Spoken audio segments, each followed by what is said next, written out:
Tsy tokony nisy ny ahina amin'ny famatsiana hena eto Antananarivo. Nisy ny iraka avy amin'ny fitondram-panjakana natanteraka fomba izay tany Tsororomandidy, ny ravina ny raharaha momba ny fomba atandroy.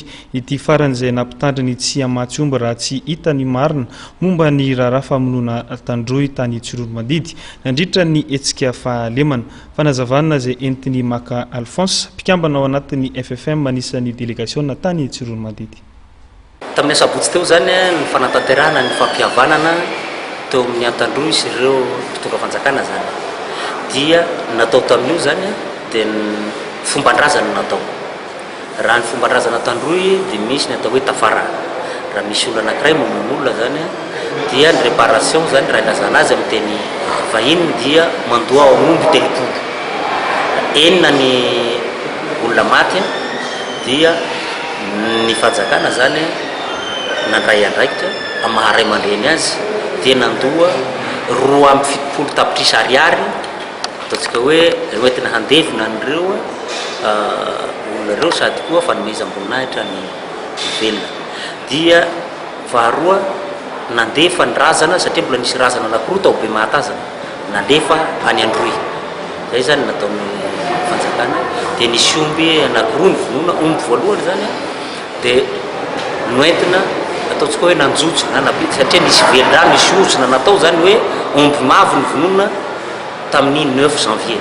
Hoe zay olona rehetra mivarotra omby mandoto Tsororomandidy Mahitsy ary Ambalavao, zay olona rehetra mivarotra omby dia mavo ary zonony amin'ny razana zany.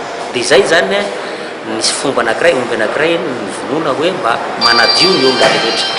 Dia ny omby anankiray faharoa dia nangatana tamin'razana satria nanao ny tsy fanao ny foko atandroy.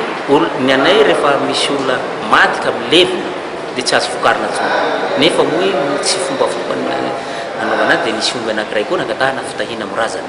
Dia vita hatreo zany ny disadisa dia manomboka amin'ny 4 février zay ataontsika hoe tsy nivarotana omby zany dia nivarotra omby ny atandroy rehetra.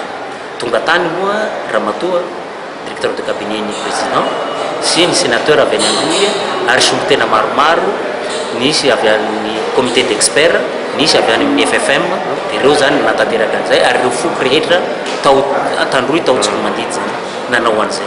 Dia miravina zany disadisa eo amin'ny atandroy fa napetraka ny foko atandroy kosa ireo miaramila tokony andraikitra tao anatin'io dia tokony tadiavina ny tena karohina hoe iza ny nahavita helika. Ka rehefa vita ny misy nahavita helika dia tokony mena ny fitsarana dia anjara ny fitsarana ny